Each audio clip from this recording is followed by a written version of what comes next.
Halo Bisik Lapar, apa kabar? Ketemu lagi sama gue Glenn dari Sinfonia Musik. Hari ini hari Jumat tanggal 14 Agustus 2020. Hari ini kita biasanya kalau hari Jumat itu ngobrol-ngobrol seputar bukan audio sih, seputar musik, terutama pendidikan musik. Nah, hari ini gue ditemenin oleh seorang narasumber yang luar biasa. Itu teman gue, Kak Laras Alima. Nah, Kak Laras ini adalah seorang performer musik, seorang music teacher atau pengajar musik, dan seorang vocal coach. Ya, hari ini kita bakalan ngobrol-ngobrol sama Kak Laras tentang kapan saat yang tepat untuk mulai belajar musik. Oke, Kak Laras. Kapan ya? Gue jangan bilang Kak Laras deh, karena gue lebih tua dari lu kayaknya. Iyalah. Laras aja. Silakan. Baiklah Om Glenn. Okay. Iya Om. Iya anak audio yang manggil gue Om. Lu mah nggak bisa. Oke, Laras, gimana kabarnya? Tadi lu abis ngapain? Baik, alhamdulillah. Tadi gue habis bimbingan. Jadi gue tergabung dalam komunitas namanya Membuka Hati. Nah tadi habis latihan hati lah, latihan menguatkan hati. Supaya hatinya jadi lebih baik. Betul sekali. Oke. Sorry agak telat ya. Gak apa-apa. Gue juga tadi ngobrol-ngobrol sama teman-teman, banyak yang nanya juga kok. Oke, sebelum kita mulai, mungkin teman-teman yang lain perlu tahu sedikit tentang latar belakang lu. Jadi mungkin dari pendidikannya, pekerjaannya, ya latar belakang seputar apa aja ya lu. Mereka kan udah tahu lu adalah seorang performer, seorang pendidik gitu. Tapi mungkin lebih detail lu bisa cerita sedikit, Ras. Oke, jadi teman-teman, halo, nama saya Laras Alima. A5 ya, bukan kertas ya. A5. Iya, benar. Oke. Dipanggilnya Laras aja. Kalau di sekolahnya Kak Glenn tuh, kalau di Sinfonia biasanya pada manggilnya Kak Laras ya. Jadi bersyukur sekali kalau ngajar di sekolah musik, kalau mau sampai umur berapa juga ya. Dipanggil Kak. Kakak. Benar. Gitu. Nah, saya tuh sekolahnya dulu sih nggak ada hubungan sama musik ya. Saya lulusan psikologi Maranatha dulu. Gak usah disebutin angkatannya Kak. Disebutin. Makasih loh. Kalau lu bilang angkatannya gue, nanti kan lebih tua dari lu, dan orang pada tahu gue lebih tua jauh. Pokoknya Kak Laras judulnya ya. Iya. Oke. Terus apa lagi ya? Ya kalau pendidikan sih itu terakhir ya di psikologi. Terus kalau ada memberi ciuman tuh. Terus pendidikan formalnya psikologi. Kalau musiknya sendiri sebenarnya berkaitan waktu dulu di sekolah sih di Maranatha. Ya. Jadi awal mulanya tergabung di Paduan Suara Maranatha, Paduan Suara Mahasiswa. Nah, dari situ jatuh cinta lah dengan paduan suara. Tadi maksudnya awalnya dengan vokal.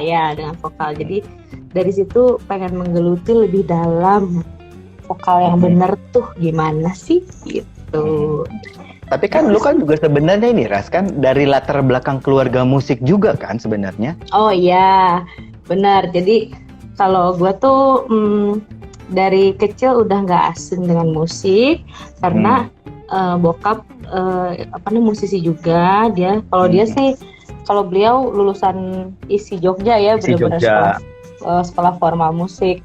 Nah jadi dari kecil tuh ya udah selalu dengar musik terus. Kalau nyanyi sih sebenarnya dari kecil banget benar-benar udah suka nyanyi.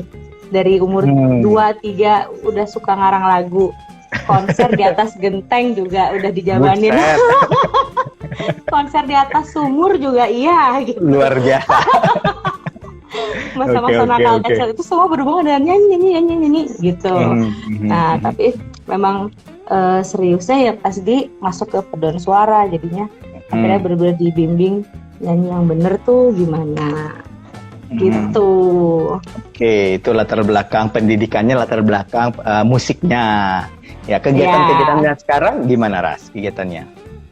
Kegiatan yang sekarang sih ngajar ya. Kalau sekarang ngajar ngajarnya di 2 sekolah musik, satu di Sinfonia, satu di Indra Musik, itu dua-duanya di Bandung. Terus paling kadang-kadang suka dipanggil juga di Telkom University Choir untuk ngelesin juga sopran dan altonya. Sopran alto tuh suara-suara cewek buat yang belum tahu ya. Jadi mereka dilesin satu-satu supaya punya kualitas yang oke lah ceritanya gitu. Jadi pas masuk paduan suara bisa ngeblend gitu sama yang lain. Gitu. Dan apalagi biasanya juga kalau mereka lagi mau lomba biasanya atau ada kegiatan ya. Iya benar. Terutama lomba sih, langsung digenjot terus ceritanya. Maranatha juga. Yang cewek-ceweknya juga ngelesin. Oke, selain dari kegiatan bermusik, ada lagi yang lain? Yang tadi lo bilang itu hati. Selain bermusik, ya sih gue teh dalam masa pandemi ini harusnya agak santai, tapi kok sibuk banget ini. Kalau jadi sibuk ya? Meni padat, aduh Sunda banget, maaf ya, saya mau orang Sunda asli. Tidak ada meni atuh gitu ya. Iya. Jadi selain musik itu lagi menggeluti bisnis keluarga di bidang kuliner ya. Terus nice. Saya udah coba kemarin, saya nyobain yokernya enak. Wih. Kalau ada yang tertarik DM ya. Oke sis. Terus udah gitu selain bisnis tergabung juga di satu komunitas, judulnya Komunitas Membuka Hati. Jadi itu pokoknya intinya bagaimana kita mengenal hati kita, menggunakan dan memanfaatkannya untuk kehidupan sehari-hari gitu. Dan itu ngaruh banget ke musik juga ternyata gitu. Memperkaya rasa jadinya ya. Iya bener. Gitu kira-kira. Oke, nah ngomong-ngomong masalah musik nih Ras, buat Lara sendiri itu musik itu apa Ras menurut lo? Filosofi musik buat lo gitu. Wih. Dalam. Yang ringan-ringan aja lah ya. Musik itu secara general kalau buat gue pribadi tuh whole package. Dari semua yang ada di hidup ini. Jadi dalam ya. Ya gitu. Gitu. Terus gimana? Semua tuh ada di musik lah pokoknya. Jadi ya whole package tuh benar-benar hidup gitu. Music is life tuh kalau buat gue pribadi ya gitu. Kayak gitu. Jadi ya lu mau cari apa di musik juga ada gitu. Mau dari segi eksaknya, dari psikologisnya gitu ya, dari rasanya, bahkan anatomi tubuh pun bisa di musik ada gitu, apalagi di vokal gitu ya terutama. Terus sastranya, terus bisa mengembangkan imajinasi, terus olahraga juga. Iya olahraga. Kalau saya ya kan, kalau kita mengaktifkan rongga mulut, diafragma itu kan kita lagi melatih otot-otot sama gitu. Bahkan kalau lebih dalam lagi, kalau kita bicara dari sisi spiritualitasnya juga ada gitu. Jadi intinya kalau kesini-sini sih, kalau semakin dalam memang musik itu tuh benar-benar anugerah Tuhan yang luar biasa. Amin, betul. Gitu. Kan gak kebayang ya kalau kita gak ada musik di dunia ini. Gila. Bosan banget lagi. Pasti. Iya. Dan mungkin banyak ketidakteraturan jadinya. Iya kan, betul. Musik juga menurut gue juga pribadi itu adalah keteraturan. Setidak-teraturnya musik punk, musik rock, metal, cadas segala macam, tapi itu pasti ada keteraturannya gitu. Walaupun mereka teriak-teriak, tetap ada tempo, tetap ada baitnya, refrainnya, ada tetap ada keteraturannya kan?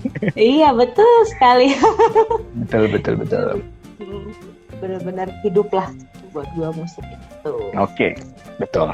Oke, kalau Laras, sekarang gue mau nanya nih, ini kan sekarang lu kan sebagai seorang pendidik musik ya, seorang pendidik, seorang pengajar musik. Oh itu ada yang nulis tuh, musik itu seperti lukisan waktu.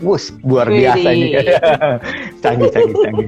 Musik itu lukisan waktu. Bener. Lalu kita masuk dulu ya ke materi ya. Kan lu seorang pendidik musik. Nah, menurut lu sendiri, mungkin bisa sharing ke teman-teman, kenapa sih kita mesti belajar musik?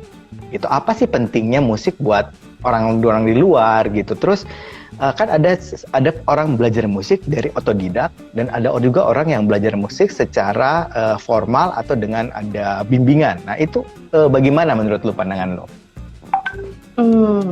Kenapa kita harus belajar musik ya? Kira-kira gitu. Ya. Supaya hidup kita lebih seimbang antara otak dan hati. Jadi benar-benar semua balance, terus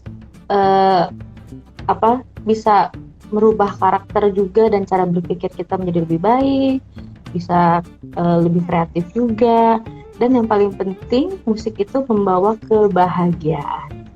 Amin. Gitu. Betul, jadi pasti bahagia kalau udah kenal musik.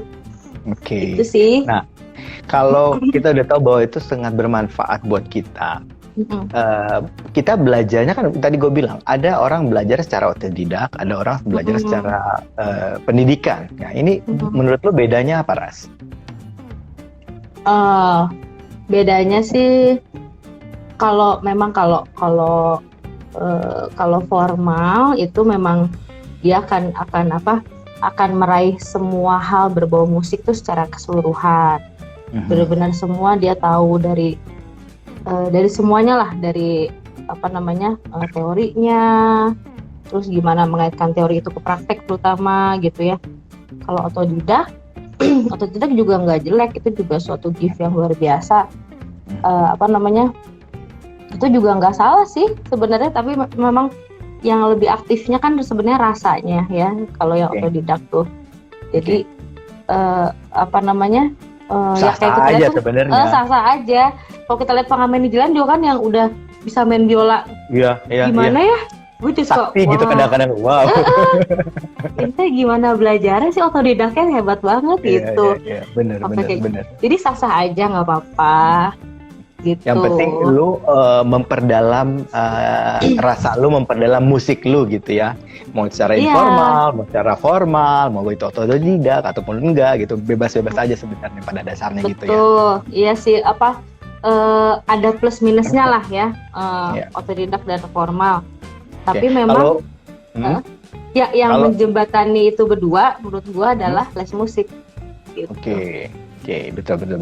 Yang kalau gue juga ngelihat ya beberapa, karena gue juga pada awalnya juga gue kan belajar musik secara otodidak dulu, awal-awal banget gitu. Nah, yang gue lihat gini, kalau kita belajar otodidak, kadang-kadang waktunya panjang. Jadi untuk menemukan klik, oh ini caranya gini, itu kita mungkin butuh waktu yang lebih panjang dibanding kalau kita ada pembimbingnya. Jadi kalau waktu akhirnya gue juga kan ikut PSM gitu, waktu gue diajarin Pak Tommy gitu kan, gue dulu nyanyi ya sembarangan aja, yang penting pitch-nya bener gitu. Setelah diajarin waktu itu sama Pak Tommy di Maranatha, oh ternyata ini loh caranya, lo mesti napas seperti ini, lo mesti placing suara seperti ini, akhirnya jadi bener gitu. Yang tadinya gue mungkin baru menemukan itu tahun, 2 tahun, 3 tahun, tapi itu langsung dalam beberapa bulan gue udah dikasih tahu, oh ini loh napas yang benar. Jadi mungkin itu juga ya, jadi lebih cepat kalau kita ada pembimbing. Iya benar sih. Kalau otodidak kan nguliknya yang lama ya, dan dianya harus niat lah gitu, ngulik gitu, gimana gagal lagi gitu. Kalau memang formal kan memang ada pembimbingnya, kita jadi tahu strukturnya gitu, jadi tahu arahnya ke sini, malah sebenarnya lebih gampang kalau kita tahu. Oh, basicnya tuh ini dulu toh yang dipelajari. Jadi kita tahu lebih gampang gitu sebenarnya sih.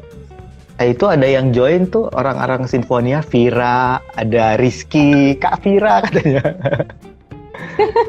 Halo. Jadi banyak yang nonton juga ya. Murid-muridku juga ada. Hai Faye. Oh ada. Ada. Evelyn. Oke, nah sekarang Ras, gue nanya, kita kan udah tahu kan tadi manfaatnya musik segala macam, belajar musik, tapi menurut lu bakat itu gimana? Karena kan ada banyak sekali, gue sering banget ketemu orang, aduh gue nggak mau belajar musik, nggak mau belajar piano, gue nggak ada bakat, gue nyanyi aja fales katanya. Banyak banget orang kayak gitu kan. Nah, menurut lu ini gimana ini? Apakah bakat itu sangat penting kalau kita mau belajar musik atau bagaimana? Bakat itu penting, tapi bukan yang utama kalau kata gue sih. Jadi asal ada minat yang kuat untuk belajar musik dan latihan pasti bisa kalau memang nggak ada bakatnya. Gitu sebenarnya bakat tuh ada tapi kecil atau gede gitulah sebenarnya sih. Tapi kalau bakat tuh bonus sih, bonus terus buat gurunya juga bonus. Wah, ini udah ada basicnya nih gitu. Musikalitasnya udah oke nih gitu ya, materi yang dia bawa gitu.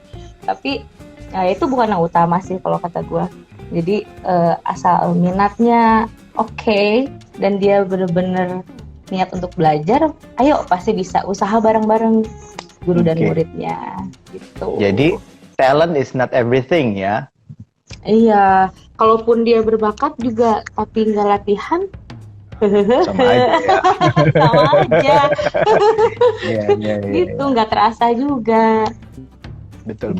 Dan kita juga bisa lihat ya, beberapa teman-teman kita juga pernah lihat ada yang memang niatnya yang begitu besar, latihannya yang serius, ternyata bahkan bisa kadang-kadang juga bisa menyamain bahkan mengalahkan yang punya bakat yang gede gitu. Betul. Sebenarnya intinya di latihan sih ya. Maksudnya butuh dia belajar sungguh-sungguh dan rajin latihan. Ya di latihan itu sih pasti bakatnya akan muncul malah gitu bisa. Oke, betul. Oke, nah sekarang Ras, ini yang kita akan masuk ke topik utama kita. Kapan menurut lo kira-kira waktu yang tepat untuk belajar musik? Apa dari kecil kah? Atau dari dewasa kah? Atau pada saat kita mau lomba? Atau kapan gitu? Jadi inget gue pernah punya murid baru, maksudnya baru pertama ketemu gitu ya. Terus? Anak yang tuh sharing dulu sebentar ya. Umur ya mungkin TKB mungkinnya lupa, udah lama banget. Langsung halo Miss, halo saya Laras. Ya ini kata ibunya nih, ini loh anak saya nih mau ikutan Indonesian Idol, bukan Idol cilik loh. Indonesian Idol. Oke, sebentar. Oh gitu. Wow. Sebentar. Langsung udah tinggi ibunya tapi. Iya. Anaknya cuma gitu aja. Padahal masih TKB ya. Udah Indonesian Idol. Besok kayaknya tuh projectionnya tinggi, projectionnya jauh sekali ya. Iya, visioner sekali ibunya. Visioner sekali. Aduh. Oke, belajar musik kapan nih ya? Ya. Kalau untuk dewasa, sekarang daftar besok ya di Sinfonia. Sekarang, iya.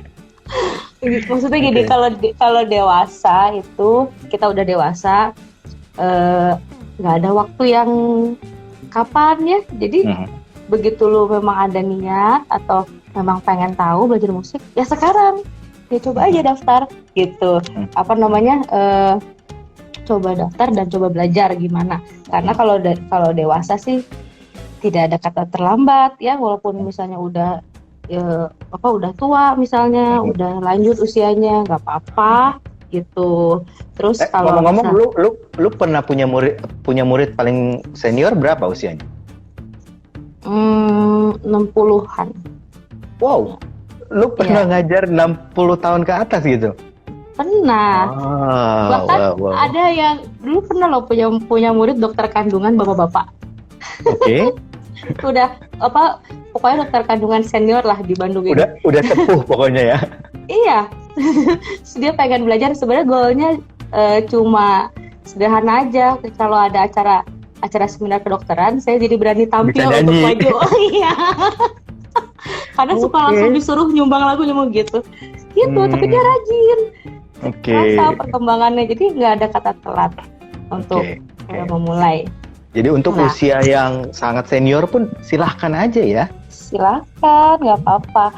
Nanti kan kita menyesuaikan kan, soalnya itu kan memang sih berpengaruh ke pita suara kan ya.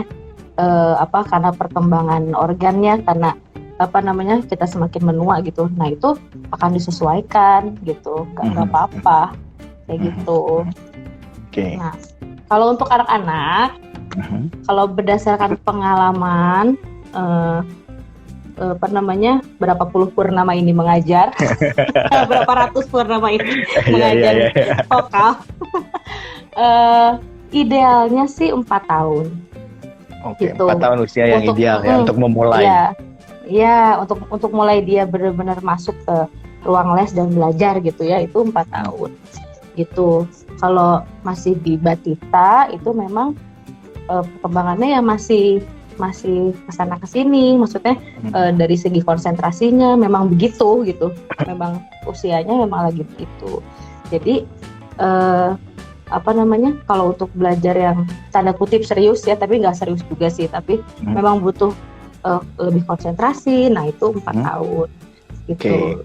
Tapi untuk mengenalkan nada, irama, itu alunan musik itu dari bayi aja, bahkan dari dalam kandungan kan udah banyak ya. Sudah bisa. Research ya gitu. Itu ngaruh kok. Jadi dia akan familiar sama suara-suara yang indah gitu. Oke, jadi untuk usia tidak bisa kapan saja, tapi idealnya untuk kalau anak kecil untuk bisa cukup serius, untuk bisa konsentrasi mungkin di usia 4 tahun ya, minimal 4 tahun. Iya betul. Sebenarnya ada sih yang 3 tahun dia udah bisa konsen, tapi general sih enggak. Ini general sih 4 tahun gitu. Udah agak bisa dikasih tahu lah gitu. Dengar instruksi kayak gitu. Jadi setiap saat kapan saja usia minimal 4 tahun sebaiknya 4 tahun bisa untuk belajar musik dengan serius. Untuk di atasnya bebas tidak terhingga ya. Oh bebas, ayo sini kita bermusik. Ada ini nggak sih? Ada kayak keterbatasan gitu. Misalnya kan ada tuh yang orang bilang, aduh gue nggak belajar musik soalnya gue deafton. Kayaknya banyak yang ngomong kayak gitu juga kan. Padahal kan dia nggak tahu aja deafton. Kalau lu deafton berarti lu nggak bisa bedain suara tinggi rendah, orang ngomong keras kasar kecil juga lu nggak bisa bedakan sebenarnya gitu ya. Iya. Nah, ada yang keterbatasan nggak ya yang mungkin kita mesti perhatikan gitu? Ada, tapi sebenarnya bahkan Defton sendiri pun pada akhirnya bisa kok sebenarnya. Bisa di terapi gitu istilahnya. Iya, bisa diterapi dan menjadi bisa gitu ya, menjadi bisa mendengar nada. Tapi itu memang butuh waktu. Proses. Nah, butuh proses dan butuh benar-benar kerjasama antara guru dan muridnya. Harus sama-sama sabar, sama-sama melalui proses bersama-sama, kerjasama aja kayak gitu. Karena gue pernah ada juga punya benar-benar kayak tadi Kak Glenn bilang, jangankan dengar nada, bunyi 3 rendah 2 dia nggak tahu, sama kayak gitu, benar-benar wah, aduh gitu. Coba nggak bisa bedain salah benar. Gue bagaimana lo menghadapi itu waktu itu? Akhirnya benar-benar untuk teknis, untuk ngajarin teknikal tuh ngajarin satu not. Jadi pertemuan pertama hanya do, misalnya do gitu ya, teng, dipecatkan pianonya, teng, dia masih la, teng, la, oke, terus satu not, mungkin 2 pertemuan, tapi memang untuk biar nggak dia boring, diakhiri sama lagu yang dia bisa. Fales juga nggak apa-apa, udah nyanyi dulu aja gitu. Jalan aja yang penting ya. Jalan aja, pokoknya ada lagu yang dia bisa, oke, gitu. Tapi memang dilamain di tekniknya dulu. Jadi benar-benar satu not. Terus pertemuan berikutnya, oke, do re mi, udah sampai situ juga udah syukur banget. Akhirnya pada akhirnya dia bisa konser dong, wah alhamdulillah. Oke, luar biasa ya. Gitu ya. Oke. Jadi bisa aja sebenarnya walaupun dia di Afton ya, memang butuh waktu bisa. Tapi masih bisa ya. Bisa gitu. Dan tadi Kak, sorry, ada tambahan mungkin aku baru ingat, mau itu usia dewasa atau anak sama-sama ada tantangannya tersendiri gitu. Oh gitu. Ada problem-problemnya tersendiri gitu. Oke. Sama aja lah. Ya, jadi untuk yang anak pasti ada juga tantangan sendiri, untuk yang dewasa ada tantangan sendiri gitu. Iya, biasanya kalau dewasa gimana mau deal sama perubahan-perubahan atau kebiasaan-kebiasaan lama. Gitu kan sudah mengkristal lah istilahnya kan. Nah gitu. Nah itu gimana kita bisa membuka pikirannya kayak gitu. Terus mencoba hal yang baru itu dewasa biasanya. Kalau anak-anak mah kalau teknis itu lebih gampang sebenarnya. Tapi kesana kesini ini harus sama bermain. Iya. Ya gue tahu kok kan anak gue kan murid lu juga. Oh anaknya ya muridnya, aduh luar biasa Pak. Iya gue tahu kok. Iya. Bisa gue kan sering nemenin dia kalau online course kan, tiba-tiba kepalanya di bawah, kakinya di atas, ya. Tiba-tiba menghilang di bawah kolong. Ada kok fotonya, gue capture. Ya luar biasa memang. Luar biasa kan, ya begitu deh. Oke, kita next dulu Ras ya, kita next dulu. Iya, boleh. Nah kalau dalam kita belajar musik, apa aja sih yang kita bisa pelajari dari musik itu? Baik mungkin dari informalnya atau mungkin formalnya, apa aja hal-hal yang kita bisa dapatkan dari belajar musik? Banyak hal. Kan gini, ini kan konteksnya belajar musik di kursus lah ya, kan karena gue juga bukan orang informal musik gitu, praktisi lah bisa dibilang. Jadi kalau di les atau kursus musik, kalau ini sih gue ngomongin gue pribadi dulu ya, maksudnya kalau gue gimana nih ngajarinnya gitu. Nggak tahu kalau guru-guru lain kan beda-beda ya, tapi kalau gua itu misalnya udah ada murid yang memang dia mau les nyanyi ya. Kalau nyanyi itu kan suka dianggap agak sepele sama orang awam ya. Yang penting suara gua bagus, gimana caranya gitu. Nah kalau gua pasti akan mengajarkan sedikit banyak tentang musik itu sendiri. Jadi dari teorinya, dari not baloknya gitu, karena ya harus tahu inilah musik gitu, karena ini bagian dari musik, nggak bisa dilupain gitu. Kadang-kadang kan udah suka langsung alergi sama not balok kan, ngapain gue belajar nyanyi tapi harus ada not balok ini, kan gue tinggal dengerin karaokean gitu kan misalnya. Ada loh yang gitu. Gitu, jadi itu pasti akan gue ajarin, maksudnya kenalkan gitu ya. Balok itu seperti ini, teori juga, karena kan semua sebenarnya berkesinambungan ya. Di situ kan ada, dalam teori itu ada ritmik, ada ketukan, ada harmonisasi gitu. Memang nggak akan dalam, nggak akan seperti kuliah musik gitu, tapi harus tahu karena itu memang ya itu musik emang ada itunya gitu. Begitu nanti istilahnya bahasanya seperti itu. Nanti juga akan ngerasa sendiri kok begitu masuk ke lagu, kepake tuh, ternyata 4 ketuk tuh yang gini, jadi saya nahan suara lah gitu misalnya. Itu tuh nggak boleh putus, nah gitu, kayak gitu. Itu dari segi ya kayak formalnya lah ya, jadi itu harus diperkenalkan kalau menurut gue sih. Nah kalau yang lain-lainnya, di musik juga kita akan belajar disiplin tentunya ya. Jadi disiplinnya tuh ya dalam latihan, misalnya latihan harus punya durasi waktu gitu ya, harus dilatih kalau bisa tiap hari gitu, atau enggak manajemen waktu, misalnya ada goalnya, belajar manajemen waktu ya. Ya ada konser nih, ada goalnya, atau dia mau ikut kompetisi, mau lomba nyanyi gitu. Nah itu dia harus tahu nih, saya latihan menguasai notnya doang di minggu ini, nanti minggu depan saya masuk interpretasi lagu itu, masuk arti lagunya gitu, tapi minggu depan lagi masuk rasanya gimana kan gitu,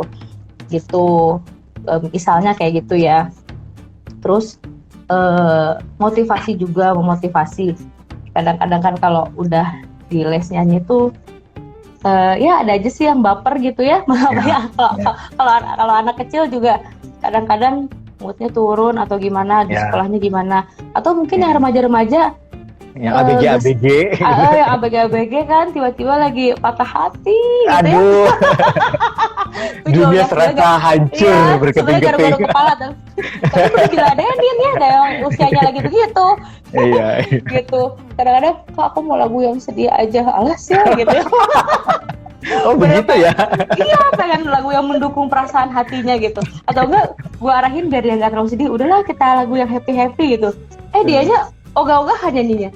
Ya udah. Jadi akhirnya ngobrol dulu gitu ya. Oke. Ya psikologinya agak kepake sih, alhamdulillah. Pasti kepake. Gitu kira-kira. Jadi ya banyak jadinya yang dipelajari. Iya. Gitu, paling sama ini apa namanya, kalau di vokal jadinya kita harus tahu sedikit banyak tentang anatomi tubuh, karena kan kalau vokal itu kan apa namanya, ininya apa, instrumennya tuh body sendiri ada dalam semua gitu.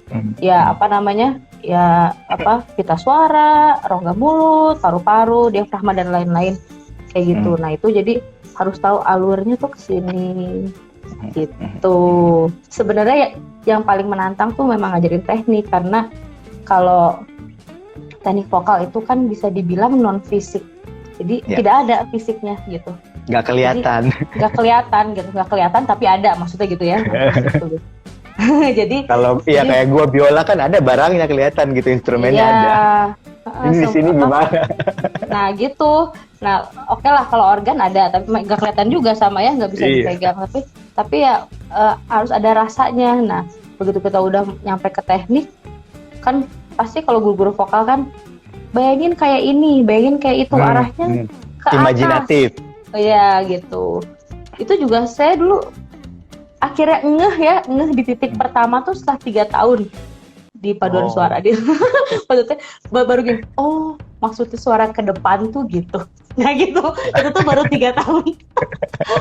Awalnya udah ikutin aja deh, ke depan kayak gimana, udah ikutin aja deh gitu. Gitu. Jadi penuh tantangan sih, tapi seru. Oke. Jadi banyak sekali hal-hal yang kita bisa pelajari dari belajar musik ya. Bukan cuma musik itu sebagai ilmu sendiri, tapi hal-hal di balik itu ya.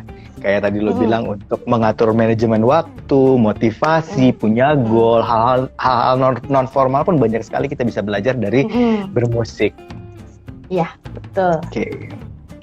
Oke. Ini sebenarnya gue masih ada satu pertanyaan lagi sih, Ras. Cuman waktu kita kayaknya sudah meminta bahwa kita harus membuka sesi tanya jawab. Waduh, jangan susah ya pertanyaannya. Gak kerasa, jadi udah hampir 45 menit kita udah ngobrol-ngobrol loh. Oke, baru 5 menit loh ini. Iya. Oke, saya buka dulu ya. Nanti saya juga ada pertanyaan sih buat Laras, tapi kita buka dulu buat teman-teman mungkin yang mau ada bertanya.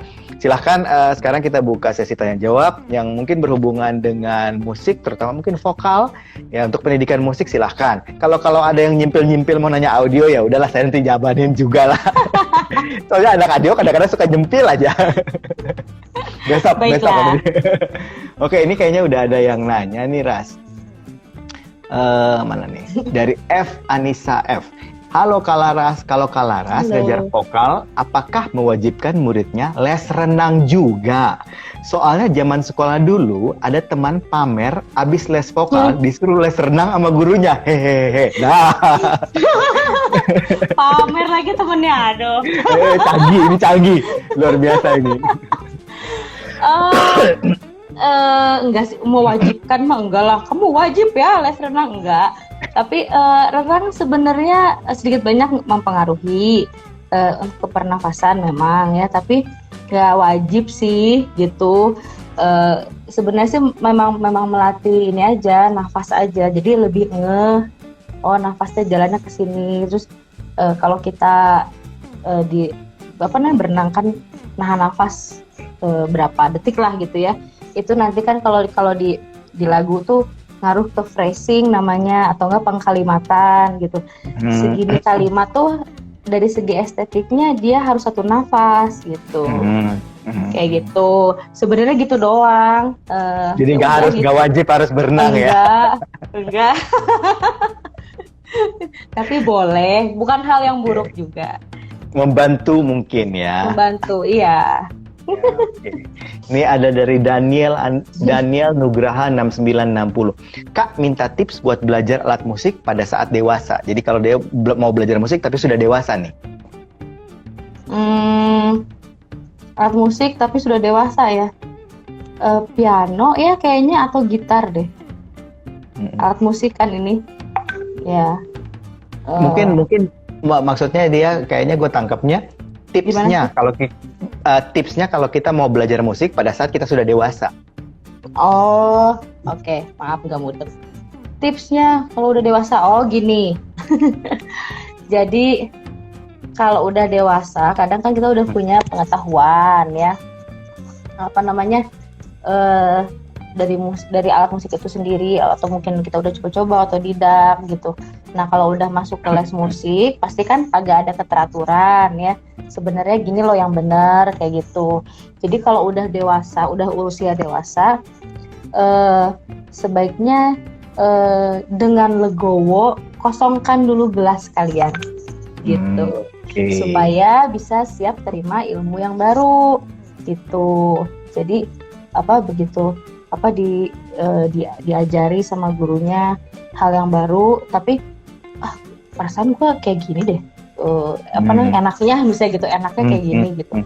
Biasanya kan guru akan nerangin kenapa nggak kayak gitu yang kayak lu lakuin, karena nanti bisa berpengaruh ke jari lu misalnya gitu ya. Nanti jadi gimana gitu misalnya. Nah itu kosongkan dulu gelasnya. Jadi kalau misalnya kita kekeh gitu ya, nah itu agak susah. Itu tantangan ngajarin orang dewasa tuh kayak gitu. Jadi ya begitu.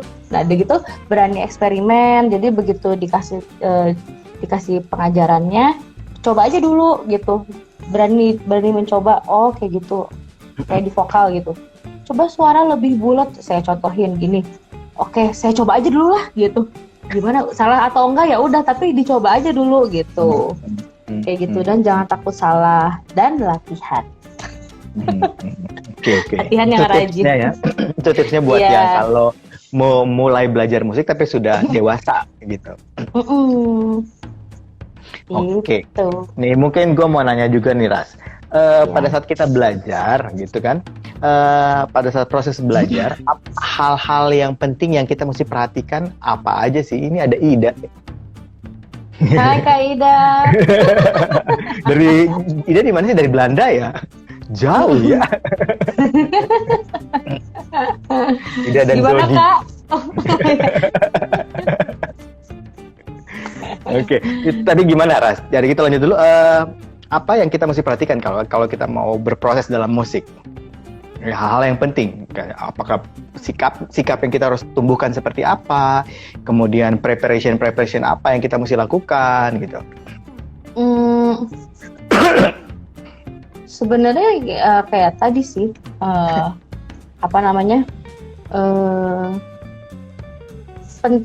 penting sih mengosongkan gelas itu kalau kata gue gitu. Jadi tapi bukan berarti dia terus terima ya, maksudnya kalau emang berani tanya, kalau misalnya memang nggak ngerti, tanya yang banyak, utarakan juga idenya kayak gitu. Tapi memang yang paling penting itu berani menerima hal baru juga kayak gitu. Terus jangan takut salah juga. Jadi kayak tadi coba dulu, mau petot-petot juga nggak apa-apa gitu ya. Terus sama ya latihan tuh penting sekali. Oke. Itu sikap-sikap yang harus kita tumbuhkan ya. Iya, soalnya kelihatan kalau nggak latihan. Ya maksudnya walaupun kita nggak akan 24 jam sama murid kita, kan kita ikut ke rumah dia, kan kita nggak tahu sebenarnya. Tapi kelihatan anak-anak yang latihan dan yang nggak tuh kelihatan di pertemuan berikutnya. Gitu. Hasilnya jadi tidak ada perkembangan gitu ya. Di Malah situ jadi lagi. Gitu.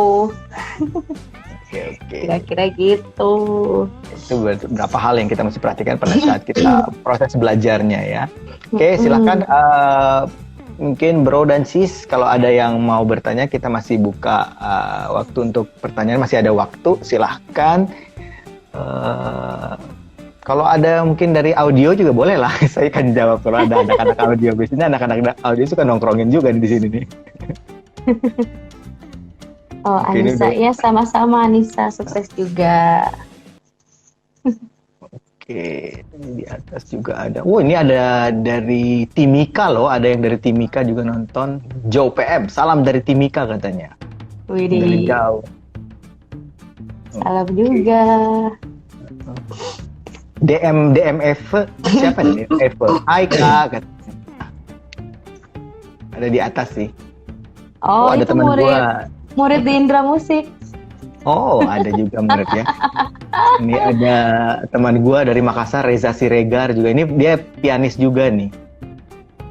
Wah, Jadi ternyata cukup banyak ya ini ternyata. Gue lihat scroll di atas banyak juga yang ini. Oke, coba kita scroll ke bawah lagi ya. Ya, siapa aja yang bertanya? Ayo silakan kalau masih ada yang bertanya, kita pasti buka sesi tanya jawab. oh ini ada nih yang terakhir. Daniel Nugraha 6960, menurut kakak ada manfaat belajar musik untuk anak? Nah ini juga bagus kayaknya pertanyaannya ya. Belajar Ada musik banyak. untuk anak. Iya banyak kok. Jadi anak-anak itu kan eksploratif banget ya. Jadi sebenarnya manfaat belajarnya banyak sih. Jadi dia tuh akan lebih kreatif, terus berani, terus begitu apa ya? Sebenarnya kalau dari segi perkembangan fisiknya, motoriknya, kasar halusnya itu kan terlatih di musik gitu. Terus di sosialisasinya juga akan menjadi anak yang supel kalau belajar musik. Dia nggak akan kaku anaknya kayak gitu. Terus apa namanya? Dan pasti menjadi anak yang menyenangkan sih, karena music Iya. is fun. Betul. Gitu. Dan gue juga pernah ada kasus ya, ada beberapa ini kayak di Sinfonia ya, ada beberapa anak itu rumahnya kayak misalnya di Sinfonia kan kita di Bandung Utara ya, ada dia tinggalnya di Bandung Selatan di daerah Kopo sana, bela-belain datang ke Sinfonia karena katanya dia mau belajar piano, karena katanya guru piano di Sinfonia itu bagus ngajarnya sampai anaknya matematikanya bisa nilai tinggi. Ini gue juga nggak serius, beneran ada loh. Jadi luar biasa, ternyata ada efeknya juga dari musik sama Iya. akademik gitu. Iya, kan itu kan jadi balance ya otak kiri otak kanannya kalau musik itu. Udah gitu, kalau misalnya dia udah belajar teori gitu ya, hitung-hitungan juga ada di teori. Malah kadang suka Iya, lebih cepat iya. dari sekolah ya. Jadi akhirnya dia cepat ngerti. Itu kalau mau Oke. dikaitin sama ilmu eksak gitu. Kayak gitu. Kalau udah belajar ketukan, wah itu kan apalagi kalau udah per-peran ya. Setengah ketuk, seperempat ketuk. 1/32, 1/16. Nah, gitu. Iya. Gimana coba ngitungnya itu? Gurunya juga liar ngajarinnya. Gue liar, pusing maksudnya pusing. Iya. Aduh. Ini ada yang nanya tes suara dong, enggak lah nanti tes suara nanti lihat di YouTube. Ya, lihat di YouTube di tes suara. Kalau lihat mau ada yang nanya tes suara itu bisa dari channelnya Sinfonia, beberapa yang lama-lama di Cantik ada. Terus PSM Maranatha kalau lihat ada lagu-lagu solo, nah itu biasanya Kalaras yang ambil, bisa lihat di situ juga. Banyak lah Kalaras. Atau konser-konser Sinfonia Music School banyak juga Kalaras. Jadi kalau mau lihat tesnya di sana aja. Berhubung saya banci tampil ya, jadi jadi di mana-mana ada. Iya benar. Aduh. Oke, silakan Bro dan Sis, kalau masih ada pertanyaan kita masih buka. Mungkin 1 atau 2 pertanyaan lagi sebelum kita tutup. Oh ini dari Ida. Betul, seru ya ngajarin anak-anak, apalagi anak sendiri butuh ekstra kesabaran. Waduh. Betul, dah setuju, bener. Guru ini gurunya Levin aja stres, apalagi bapaknya sama mamanya. Bener-bener puter otak deh kalau ngajarin anaknya Kak Glenn ini. Aduh, kreatifnya itu kadang-kadang udahlah kreatif sendiri aja dia. Iya. Kadang-kadang begitu masuk kelas, "Hai Levin, sebentar ada jurus kungfu baru." Oke. Itu dia handstand. Pak pamer dulu. Gitu. Terus gitu, akhirnya keterusan sampai vocalizing pun dia tetap mau handstand dan sambil baling-baling ya. Iya. Oke, jadi la udah oke lah, terserah deh. Ya tapi minimal dia tetap mengikuti instruksi walaupun nggak bisa tenang. Iya bener. Memorinya bagus sebenarnya, tapi kan sekolah lagu ya guru teh. Ini nangkep gak sih gitu? Ini tuh mudeng gak sih tadi yang aku contohin gitu? Nggak tahu hafal gini kan gitu. Hasilnya biasanya pas konser. Iya, hasilnya bikin terharu. Wah, Levin tuh bisa. Berhasil. Iya. Gitu. Betul. Oke, Ras, kayaknya mungkin kita udah waktunya udah tinggal dikit lagi. Mungkin terakhir aja lah, mungkin kasih pesan-pesan nih buat semua teman-teman mungkin yang ada ketertarikan untuk belajar musik atau mungkin anaknya pengen diajarin masuk ke sekolah musik gitu. Apa aja yang mungkin pesan-pesan yang lo bisa sampaikan buat mereka sebelum kita udahin ini? Yang pertama harus suka musik. Suka dulu. Okay. Jadi bener-bener dia memang suka ya, walaupun dia belum ngerti apa, tapi setidaknya dia dengar musik tuh aku suka nih dengar musik gitu. Kan akhirnya itu kan ketertarikan dasar ya, akhirnya dia mau belajar lebih lanjut apa sih musik gitu. Jadi ya terutama buat orang tua ya, buat orang tua harus pintar-pintar menilik kan gitu, anaknya tuh memang suka atau memang kita terlalu mengarahin gitu kan ya. Jadi kalau perlu pancing aja dulu musik-musik di rumah gitu supaya ada ketertarikan. Jadi harus suka dulu. Environment-nya dibikin dulu aja buat mereka gitu ya. Iya gitu. Karena kasihan sih kalau tanda kutip paksaan orang tua gitu ya. Ada beberapa pengalaman juga nggak terlalu maksimal, nggak efektif belajarnya gitu. Terus jangan takut mencoba. Kalau ini memang sesuatu hal yang baru buat kalian gitu ya. Terus banyak bertanya juga. Jadi jangan diem aja, jangan iya aja juga gitu. Karena kalau udah belajar harus ada kritisnya juga ya. Iya gitu. Karena kan sebenarnya musik kan mancing kreativitas, sebenarnya nggak bisa, jangan ditahan gitu. Ya. Jadi dan kalau udah di ranah belajar gitu, les atau kursus, paling enak kan 2 arah ya, jadi kita nggak ceramahin gitu. Jadi silakan banyak tanya aja dan keluarin ide-idenya gitu, sama rajin latihan, lagi-lagi latihan. Jangan bosan-bosan. Iya, practice make perfect. Iya, betul sekali. Gitu. Kalau salah kan nggak apa-apa, tapi kalau salahnya udah berjuta-juta kali kan itu patut ditanyakan. Kamu latihan nggak? Iya, betul. Gitu. Betul. Oke. Kayak gitu kira-kira. Oke, itu aja kali. Ada tambahan lagi mungkin? Bentar. Udah sih paling musik itu bikin fun dan bahagia, jadi kalian nikmati aja karena bisa memberikan kebebasan yang hakiki. Kayak gitu. Dan tidak ada waktu terlambat untuk belajar musik. Tidak ada waktu Kapan terlambat. aja bisa. Ya, betul sekali. Oke, Kak Laras, kalau gitu terima kasih buat waktunya, terima kasih untuk share-nya di sini juga. Semoga ini bisa bermanfaat buat teman-teman mungkin yang lagi nonton, yang mendengarkan. Terima kasih. Selamat hari apa ya? Selamat hari Jumat. Lu besok ke Sinfonia kan juga kan? Hah, kapan? Besok. Sabtu enggak ya? Oh enggak, gue pikir lu ada jadwal. Oke deh, kalau gitu sampai ketemu lagi, Ras. Terima kasih untuk semuanya. Terima kasih kalian. Yo, dadah. Dadah teman-teman. Stay safety dan stay healthy. Dadah Ida. Ya, sehat-sehat juga Kak. Kak Sandi baru join. Telat banget nih, baru join. Gak apa-apa, nanti dia ikut lihat ininya aja, videonya aja lah, kan direkam nanti. Oke. Dadah, thank you ya. Dadah Kak ya. Bye. Bye-bye.